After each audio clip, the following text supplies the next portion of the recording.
Good morning, everyone. My name is James Jimmy Hills. I'm the host of Java with Jimmy, and I am here for another session with Ms. Crystal to share tips and tricks with you on how to socially and emotionally support your child. And we just want to tell you a little bit about Dee Dee's Cry. Dee Dee's Cry is an organization that was founded by our founder and CEO, Toy Burton, and it was founded after the death of her sister, who died by suicide. And through the years, and Toy also dealing with issues of substance use and abuse, found that when she sought out resources and events and activities in the mental health space, there weren't a lot of events for Black and Brown people. And therefore, she started one of the first conversations called Mental Health While Black. And in dedication to her sister, she has continued the work.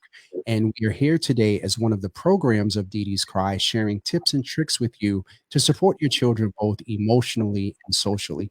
So if you would like to support the work, please feel free to make a donation by going to Dee Dee's Cry's website, www.deedescry.com, and we'll be sure to put that up later. And also, toward the end of today's broadcast, we will also share information if you would like to make a donation via the Louis D. Brown Peace Institute, which is our fiscal sponsor. You can send a check to them. We'll share the address later. But Ms. Crystal, good morning. Happy Saturday. I don't see the sun too much. It looks kind of okay out, but how are you this morning? Mental health check-in. Mental health. I'm doing okay. I'm doing all right. I can't complain. Okay. How are you doing? I'm doing well. As I mentioned to you a few minutes ago, I'm going to Dave and Buster's later. No advertisement for you all. Shout out to Dee Dee's Cry if Dave and Buster wants to sponsor. But I'm going to do some self-care later. So I'm pretty good, and I'm good. It's a Saturday, and I already worked out this morning before like 10 o'clock. I was done working out, so I'm good. I'm good.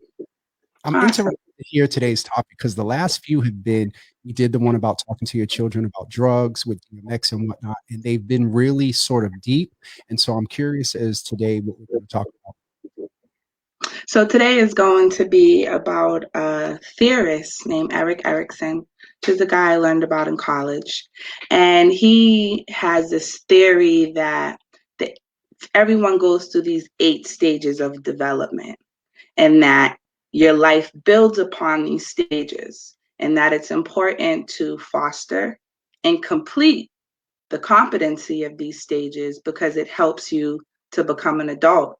So this is kind of like really tie into everything that we've spoken about, but we're going to put a professional's name in front of it and what his thoughts are of how to build an adult from infancy up, as we constantly speak about in regards to if you do it early, then they become better adults. So this theory is a prime example of building on your child from the ground up and allowing them to be good, positive members of society with good mental health and social and emotional stability. So I thought it was important to kind of bring in this guy who teachers, professors, psychologists, they all pay attention to this theory and incorporate it in their practice. So I think it's important to know that this is something that professionals are being taught to pay attention to as they move forward with their careers.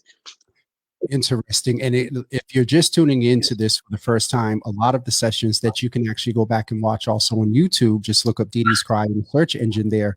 One of the things that Ms. Crystal has helped me with is that a lot of this development and research as of late and publications and theories and whatnot lend to the fact of if we do this now with our children and our young adults, there's less of a chance of them falling into a lot of the social ills. And let's just keep it transparent that in our Black and Brown communities that we often deal with and are distractors from an improved quality of life.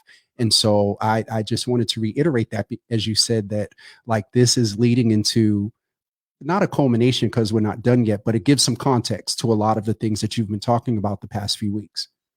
Yes, it does. Okay. And I'm gonna, again, I'm not a psychologist or anything like that, so I'm gonna do my best to incorporate my understanding of it into Whatever. If we go by the rate you've been going the past few weeks, then we're all set.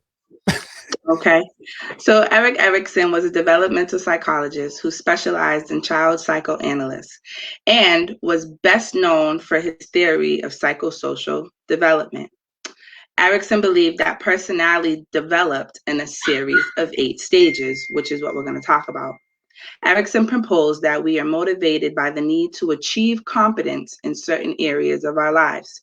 So we have to achieve these stages in order to go to the next stage and to basically properly develop. And one of the stages, which I'll give more detail, is trust versus mistrust. And a lot of adults, yes, have trust issues and mistrust people, and that shows up in their relationship. And then you turn around and you find out, like, oh, well, when I was a child, this happened and this person left, and I didn't feel safe with this, and so I didn't trust easily, and that shows up later on in life. So it's important that his theory is that you have to achieve one in order to really go on to the next one and be whole. Now, granted, with therapy and interventions, you can heal those even if you skip it, but it's important to go through the stages of each one. One of the reasons I zoomed in with you, because I'm hearing undertones that though the focus is supporting your children social and emotionally, I think today's session might be very helpful for some of us old heads. And so, because this part between 3 and 4, I'm like, if you know that there's a competency or something that you haven't completed, how much of that is a blockage to get into the next thing? So today's going to be interesting. Yeah. And like I said, successful completion of each developmental task results in a sense of competence and a healthy personality. Failure to master these tasks leads to feelings of inadequate. See, that's the first thing that, see, I should have kept reading. Okay, let's complete. All right, here we go. Wow. So as you can see, it shows a little adult going up the stairs because that's important as you achieve each goal. There's also a color scheme. So the first one is trust versus mistrust, right? That happens in infancy, when your baby's crying and needing you and trusting that someone's going to respond to them, that someone's going to cater to their needs, or that child, someone doesn't come to them, the parent is neglectful or going through whatever they're going through, or postpartum depression, and the child's just crying and crying and crying, and the child starts to feel like, when I cry, no one's going to come. That's a challenge. So one of the, and that's at a baseline. That's, let's say, in a 2-parent home, and you're, not dealing with different noise levels and things like that. So then if you were dealing with any level of social ills, deficiencies, and that child may have more needs, you mean from birth up until 1, I'm in the crib crying, do I start to form a sense of security and trust and mistrust? Absolutely, because then when you go into the room, depending on the age of the baby, they Stop. smile and they light up because they see you. And oh yes, okay. So then they start to, those synapses in their brain start to make that connection that, oh, neural pathways, absolutely. So when I do this, this happens, right? Which is when we also have to find we got to find a balance, because you don't want to cater too quickly and too much, because sometimes they say, let the baby cry a little bit.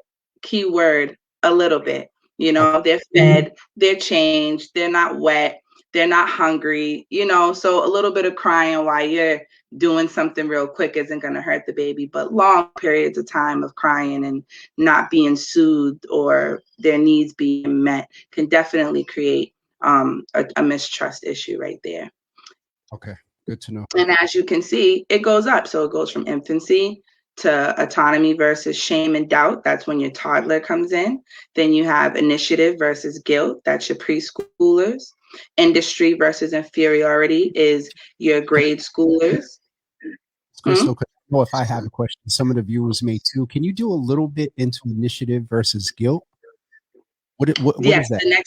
The next slide is going to go into more. So I'm just giving you the color scheme of, in case they probably can't see it, but the blue is the preschool, and then once you hit the yellow is like middle-aged adults. right? And Yep. then the orange way at the top is the older adults. So it really, at least how I was taught, it goes up and then it can very well kind of go back down because, you know, the older you get, those skills start to change because then senior citizens start to become more dependent on their children. And then the scale kind of goes back down, and now they have to trust that someone's going to cater to their needs as they get older and things like that. So it's a very interesting cycle. It's interesting because my grandmother used to say this about men, but what is it? Twice a child, once an adult, or something like that. Have you heard a saying like that I have before? heard that. I have Oh, heard that. you said it about men, but it's in general in today. Ooh, bye. Okay, so this, yeah, this is ooh. So yes, so this goes a little bit more into detail.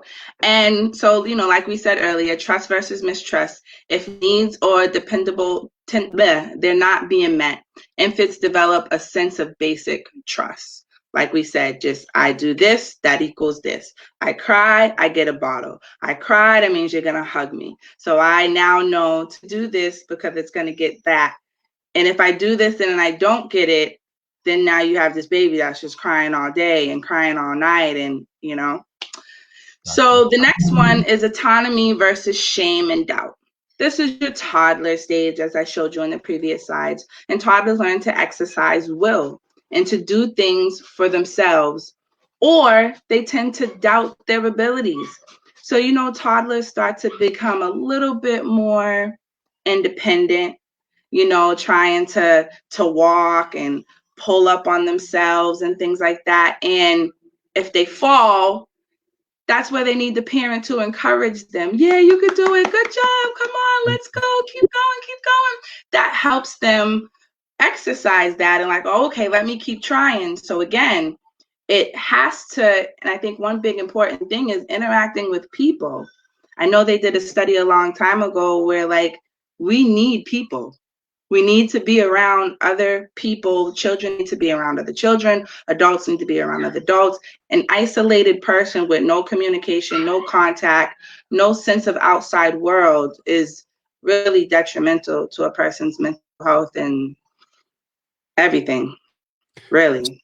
So, Miss Crystal, can we name that we're in a world pandemic and the way things have shifted? If our children were born last spring, they're about a year now, did not have the typical outings, they were home. This level of trust and mistrust may be at an increased level because we were home. We were constantly in our children's faces. And so maybe at some point, I don't know what your topics are for the next few weeks, but we might need to talk a little bit about development in a pandemic, because I think you're the professional disclaimer. You say you're not a psychologist, whatever, but you know a lot more than me. I see changes in some of the children and toddlers just being around some. And so I think the pandemic may lend to some of this because the independence may not be as much because they were home. And though, working from home, you fall, you get a little bit more attention because you're home all day versus in a preschool, they have a better bit, balance. Oh, he fell as long as he's. Also, so you're speaking to it being hopefully fostered even more versus neglected. Yeah, speaking to fostered more, but however, Mm. does it set up a false sense? Because once we come out, I now have this experience of constantly being responded to. I think it has been different during the pandemic.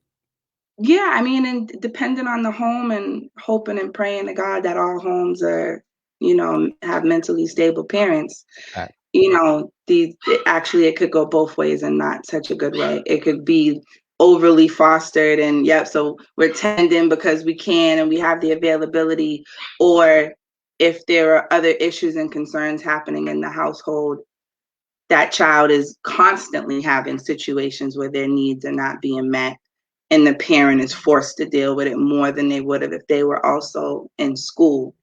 So that's why, you know, like they were trying to put like DCF children and foster children on a priority with the children who have IEPs and things like that to go back to school, yeah. because them being home is doing more harm than good than maybe a regularly functioning home. But if they're at home more, sometimes school is a savior. School Yeah. is an outlet to actually have, they say, to have, even if you have one positive adult in your life, that can make a major impact versus having none at all. Yeah. And I didn't mean to go that deep, but I hear certain things from you and it just sparks me to think. So I'm like, if I'm thinking it, somebody out there watching may be thinking it as well. I mean, and we kind of touched upon it when we did that one segment on COVID friendly activities and Yeah. going to the park and, maybe finding that one family that is social distancing and COVID safe and things like that. And, so we touched upon it a little bit, but yeah, I think we could go a little bit Okay. deeper into the mental part of that. Yeah. And then the next stage is initiative versus guilt. You have the preschool ages who learn to initiate tasks and carry out plans such as eating by themselves, cleaning up their food. And you're hoping, again, the parent part, because it is a two-role thing, that the parents are encouraging that. Good job, you cleaned up your food and you put it in the trash and you put your plate in the sink. Good job. Or you didn't get all the food in the trash. Why are you always making a mess? I'm tired of telling you to clean that stuff up. You know better than that. That tone then turns around and makes them feel guilty. I tried to be independent and then I just got shamed for it. And now to make them kind of not want to do that again. You can kill their independence or their willingness to want to try something, because when they did try it, they got shot down and they got yelled at, and they were really happy that they were doing a big kid move right there, and they just got shamed for it. So we don't want them to feel guilty about trying to take initiative and do things. We want to praise them for that, give them credit, give them kudos. So when they try things, even if they mess up, because they're kids, they're young, they're not going to be perfect. Awesome. Industry versus inferiority. Children learn the pleasure of applying themselves to tasks or they feel inferior. It's kind of the same thing as the guilt and the initiative, but it's on another level, because now they are most likely potty trained. Now they're going to their first day of school and, maybe first grade and making friends and things like that. So they want to feel loved. They want to feel accepted, and they're going to apply themselves. And we don't want them to feel scared to do that. So that's why it's important for the parents to always be involved, always foster, and always support their child's development when they come home and they say, this happened and it made me feel like this. Because now, again, and a friend of mine was watching the videos and they was like, you like to use the word fester and foster a lot. And I was like, you know what, I do. But yeah, if you don't talk to them and have those conversations, they're going through these stages. And now, at least at this stage, they're now probably in public school. And they may not know how to verbalize it. You ask them how their day was, read in between the lines, like I've said before, and you Yep. may hear certain situations that happened. And it's important for you to intervene and give them a different perspective. Otherwise, they can feel inadequate about that particular situation because they're still learning. I'll say it for you. It's better to foster, to allow, rather than allowing things to fester. I learned that from you. So, okay. Identity versus confusion. This is the teenagers. This is puberty. Right. This is, I'm learning these I'm going to feelings. hold on. I'm going to do something here for the parents that have teenagers. You're zoomed in, just you, so they can really hear and listen and see. You have teenagers who are now got all these feelings going on inside of them. Their hormones is all over the place. Who likes me? Who doesn't like me? Do I look okay? How do I feel? It's a constant identity crisis for these teenagers. And actually, sometimes just not the teenagers, it's the preteen. So again, depending on the child, these stages can happen sooner or later. in life, depending on the kid and their independence, because some kids are still baby minded, some kids are a lot more mature than others. So what might happen to a 13-year-old might be happening to your 10-year-old, because your 10-year-old may be a little bit more independent, right? Not, So not only independence, but let's talk in this generation. We've talked about it. We don't know if it's the hormones or the shots or the vaccine. Well, the milk. I don't want to put nothing out there, but talking the word vaccination. But some of these children, not only the maturity level, but the physicality, how they, some of them are blossoming a little bit earlier than others. And most of the time, the demonstration of that tends to be, in females. But you got some brothers that I had a nephew that was fully mustached at like 11, 12. Absolutely. So, depending on the physicality, does that play a role in it as well in the onset or advancement of this particular stage? Absolutely. And nowadays we're becoming, and I'm happy about that, we're becoming a lot more accepting of races, sexuality, gender preferences, who you're interested in. And that is a really big thing now, because the more we're coming to accept it, the more people are comfortable to come out and say how they feel and who they're interested in. So these children at this age are going through that. Do I like girls? Do I like boys? Do I like this particular kind of girl or this particular kind of boy? Or, am I gay? Am I straight? I don't know, I'm not getting attention from this particular sex, or I am getting attention, or maybe I like both. I don't know. All I know is I got all these feelings inside me and I'm trying to figure it out. And I don't know if I want to talk to my parent about this. Right? So again, opening that conversation, starting the conversation early will allow for the child to want to have these conversations with you, because if you don't do it early and now they're at this point, oh yeah, good luck. You're not coming in at 13 talking about, well, can we talk about you need to be talking to them at 8 and 9.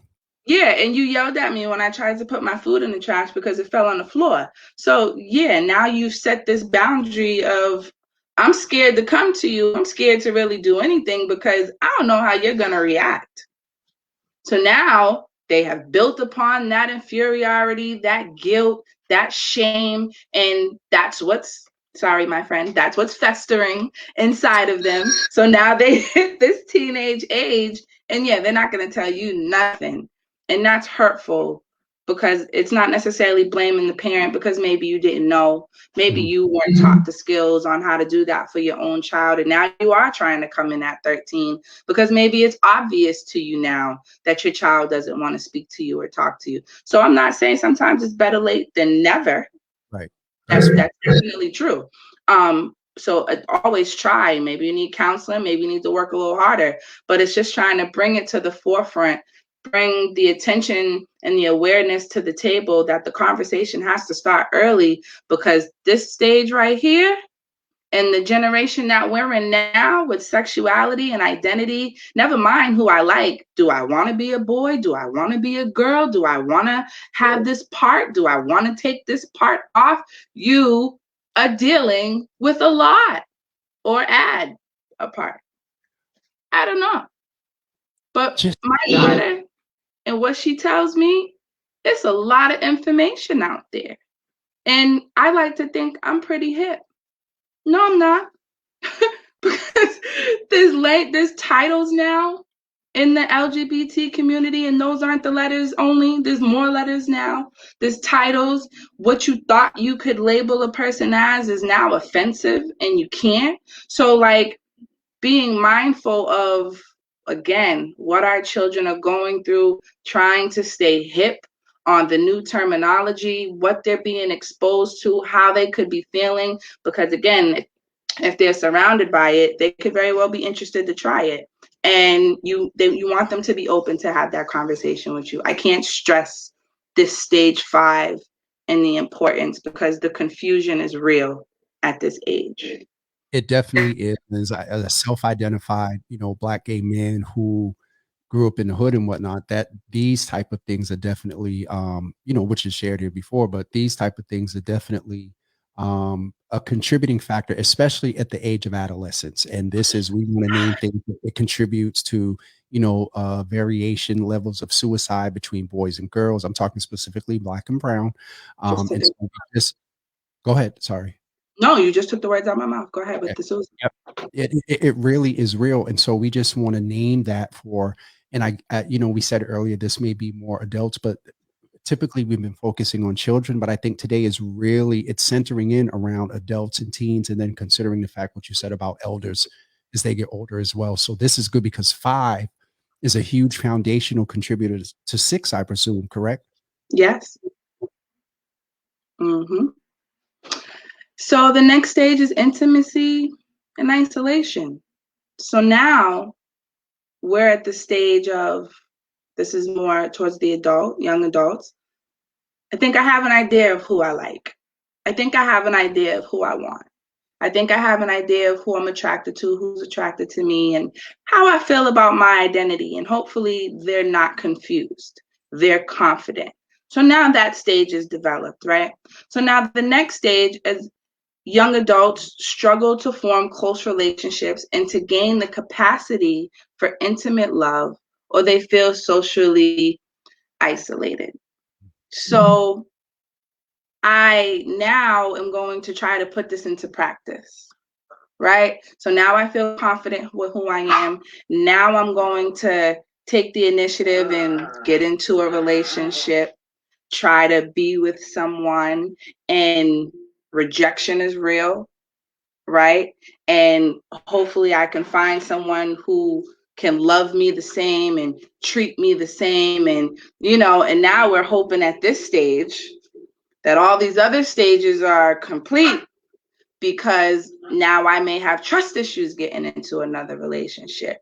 I may not want to take initiative to do certain things in the relationship because I'm fearful of the reaction that I may get. So maybe I'm an introvert, right? Not saying introverts aren't successful in these stages, because that's a personality trait, but I could be an introvert on certain topics because my confidence isn't there, or that stage wasn't built early on in life. So getting into a relationship could be hard now for me, but I'm going to try. And depending on how the relationship goes can really shape how they move forward, right? Gotcha. So hopefully it's not an abusive relationship, right? Hopefully you've seen and have experienced good, loving relationships, good relationships with your mother and your father and your grandparent or your foster parents, and they weren't traumatic experiences. So now you can go into a relationship with positive qualities, a good foundation. Otherwise, now we're in sticky waters as an adult, and you're trying to figure out why you can't keep a man or a woman, or, you're finding out that your body isn't all end all be all. Your personality matters, because nowadays it's all about how you look and how big this is and how big that is. And then when we get to know you, you got some identity concerns, because back at stage 5, you weren't confident in your body shape and your figure and your skin color and who you were. And now we're at this stage of, you think that your body is all that there is to it, and that you're supposed to just be handed the world because you have this and have that, or you're light skin, or or you think chocolate, or Hey.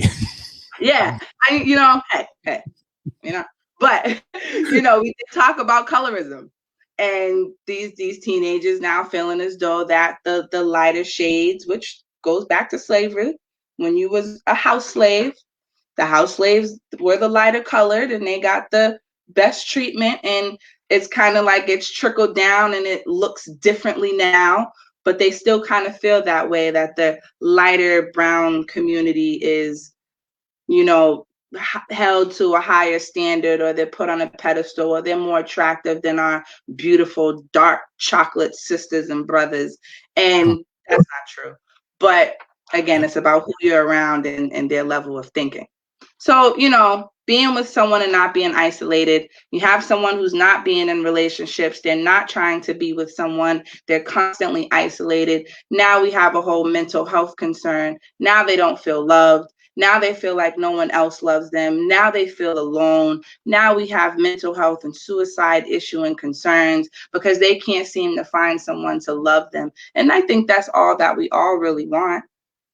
Yeah. It's for someone to love us, whether it's your parent or a relationship. And it's even worse if your parents didn't love you and you can't find a partner that loves you and you don't have children. You're just an isolated person. That is a pot soup stir of disaster and confusion. On Just many a levels. or what? On many levels. On many levels, right? So then you have generativity and stagnation. The middle aged discover a sense of contributing to the world, usually through family and work, or they may feel a lack of purpose. Now, when I hear this, I hear that more towards the working man, the man who's supposed to provide for the household. And you're supposed to, and again, not my views, not my feelings, but society portrays that the man is supposed to provide and the woman's supposed to stay home. Then again, maybe society doesn't think we're supposed to stay home, but the man has the most pressure to provide and keep the family safe. Women are working now and contributing. So I wouldn't say that they think we should be home barefoot and pregnant, but there are some men that still think that way, right? So, that the man is supposed to provide, whether it's a heterosexual relationship or it's a gay relationship, that one, the more masculine person in the relationship is supposed to provide and protect. And when they can't provide and they can't protect, that starts to mess with their ego and starts to mess with their sense of self, and they're trying to now hold up to this big man title and they can't, and then you're wondering why y'all are having spouse issues because this person's feeling all this pressure to have to hold up the relationship on their shoulders no matter what the role. It can be the other way around. Ooh, excuse me. You're It can good. be the other way around as well. Maybe the woman is providing, right? And maybe she is feeling like she has to hold the household, pay all the bills, keep everything up on her shoulders. And then if she can't, then she feels inadequate as a mother, as a partner, right? So it all relationships are different in 2021. There's really no set who, what, when, and where. Whoever is taking on that role can feel a sense of inadequacy if they aren't fulfilling how they view they're supposed to be. I Right? said it would be good for some adults. This is good. This is good. The thing that stood out to me is the middle aged discover a sense of contributing to the world, usually through family and work, or they may feel a lack of purpose. That's when you hit that 40 to 50 stage. You're like 40, you think you got it, things change, and then you're approaching 50 and you're like, um, mm. So yeah, this is good. This is good. Yeah, and at that stage you want to feel like, like I said, stagnation. You don't want to feel like you're stuck. Right? Mm-hmm. You want to feel like you're growing. You want to feel like you're developing. You want to feel like you're contributing. You want to feel like you're growing more and more every day. That like those adults that go to their high school reunion, and you're noticing everybody else is a doctor or a lawyer or this or that, and you're kind of still stuck in the same place you was when you was in high school or when you was in college. That stagnation can also be, even if you are providing the basic needs Mm-hmm. and necessities, not growing can mess with a person, like as if they're not good enough or they're not putting in enough to grow and develop, right? Gotcha. Yep. So then you have integrity versus despair. So that's when you hit that peak, that older peak, and now you're looking back on your life and you're seeing what you've accomplished. You're seeing, everything. Maybe you're looking back on your children, your grandkids. The house that you bought and that you passed down to your children, and you've retired, and life is feeling good and living good, and you felt like you've contributed to your family wealth, generational wealth. You've had a job, you've graduated, and you're looking back on your life and you're proud of what you have going on. Or you could be that person who may have suffered with drugs. Yep.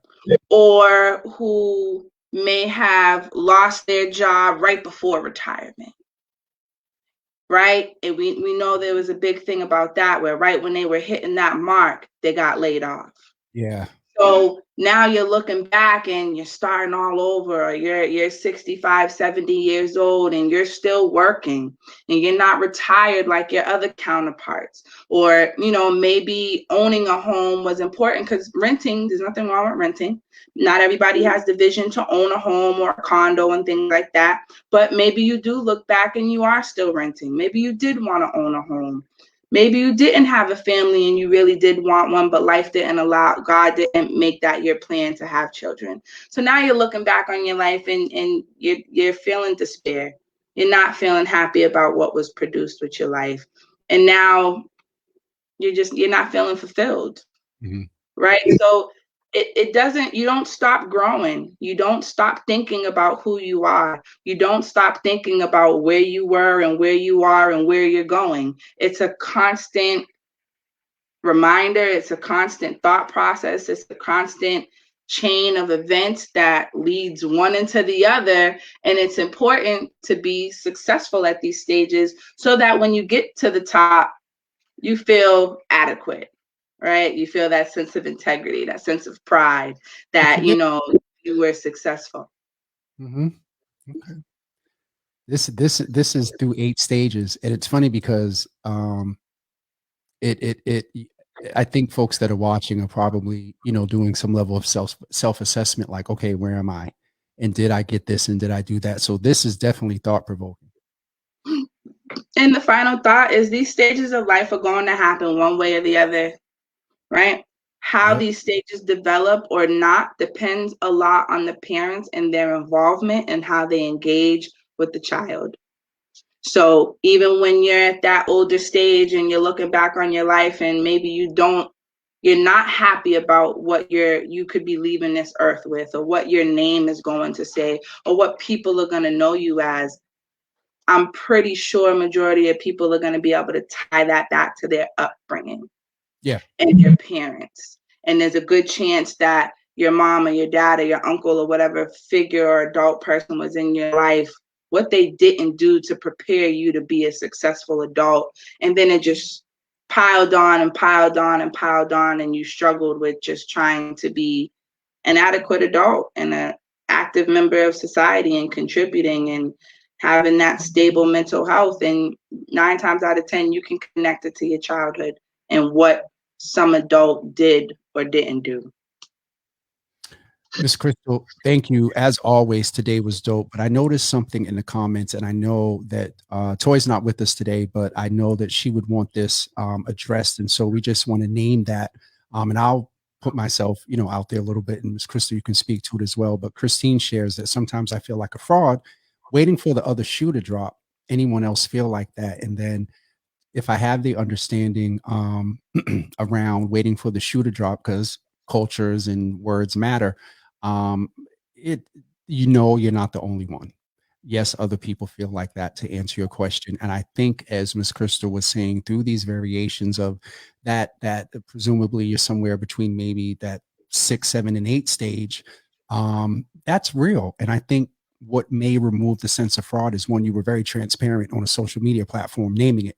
So, maybe give yourself some ease around the fraud, but know that other people feel that way as well. And it's a part of assessment. I think that Miss Crystal, please speak to how you I would. need a little bit more elaboration on the shoe to drop, meaning. If you could give us a little bit more. While we're waiting on Christine to do that, we just wanted to share also, if you're watching for the first time today, please keep in mind that Miss Crystal and I are back every Saturday at 11 a.m. through the end of May. We will not be here next Saturday. Tori has given us sort of the Saturday off as the young people are in vacation. But please know we will be back the Saturday after that. But every Saturday through the end of May, we will be here with these tips and tricks for you, to understand better ways to socially rather, and emotionally support your child. And Christine, no pressure, but I do want to try to see if I can understand it, though. shoot a drop. If Yeah. you're not alone in the sense of constantly wondering if you're doing good, if you're doing better, if you're meeting the needs, if you're breaking the glass ceiling or overcoming stereotypes. No, you're not the only one. I constantly in my mind am trying to break barriers and stereotypes and things like that. What did she say? Like you work hard to get a certain life you're expected to have, but you wonder if you really deserve it, like waiting for someone to pull the rug out. Oh, okay. Like something's coming. What's next? Oh my goodness. I am very much a person of expect the unexpected, and I expect the worst in everything. Like, oh Hope. my goodness, Yes. everything is going good. Mm-hmm. Something wrong is about to happen because it's going too good. Everything, I'm on a good high right now, and life is good, and thank God. Something's bad's about to happen. God forbid not a diagnosis. God forbid I don't lose my job. God forbid someone passes away and my mental health breaks. No, that's a constant. And then feeling like you don't deserve it. Yeah, that's also a constant feeling because that's why you feel like it's getting ready to be taken from you. So, Miss Crystal, you were right, and thank you for doing the deeper dive. I presume the shooter drop, but I think with the deeper dive, and now for the clarity, Christine. Oh, please, yes, ma'am, all the time. To not to make light, but yeah, yeah, that's a part of assessment. So, Miss Crystal, we're going to get Thank ready you for here. that, Christine. No problem at all. We just wanted to share with you again that this program today is sponsored by Dee Dee's Cry. And if you would like more information about Dee Dee's Cry, please go to www.deedescry.com. And also, if you would like to make a donation to continue the work of Dee Dee's Cry, please make your checks payable to Dee Dee's Cry and send them to the Louis D. Brown Peace Institute, 2 John Elliott Square, Roxbury, Mass. 02119. Ms. Crystal, are there any closing thoughts while I update the Louis D. Brown Peace Institute and its address here before Toy gets me? Just I appreciate Christine making it not like, am I the only one that feels that way? I mean, look, I constantly, you know, feel, especially when it's a history repeats itself.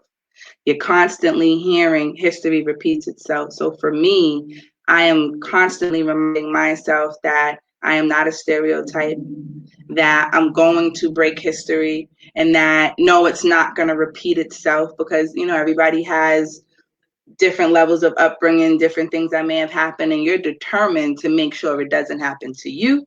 You're determined to make sure that you overcome those challenges. So, yeah, I think it's very important to know that everybody may come across like they're perfect on the outside, but they got all types of thoughts and feelings going down and festering and fostering deep down inside and wanting to just be a better person. You found a way to use it back in. So just a point of clarity, because I know Toy is watching and I'll get a text. Make checks payable to the Louis D. Brown Peace Institute at 2 John Elliott Square. So you make them payable and you mail them to the Louis D. Brown Peace Institute, 2 John Elliott Square in Roxbury, Mass. 02119, and then write Dee Dee's Cry in the memo area. Thank you very much for that. So we definitely appreciate that. And we will be back 2 weeks from today at 11 a.m. Young people, well, the young people are going to be on vacation. So parents, hopefully you'll take some of the tips and tricks that have been shared over the past few weeks. Go back to the first couple of weeks and learn some activities you can do, COVID friendly activities you can do. But definitely also, we'd be remiss if not mentioning that, we are still not safe as far as COVID. And so we just want to mention to keep that in mind as well. And we will see you in 2 weeks. Yep, wear your mask, turn the volume up on that, and we will see you in 2 weeks, and hopefully the numbers will be lower. So talk to you guys soon, and thank you so much. Have a wonderful weekend. Thank you.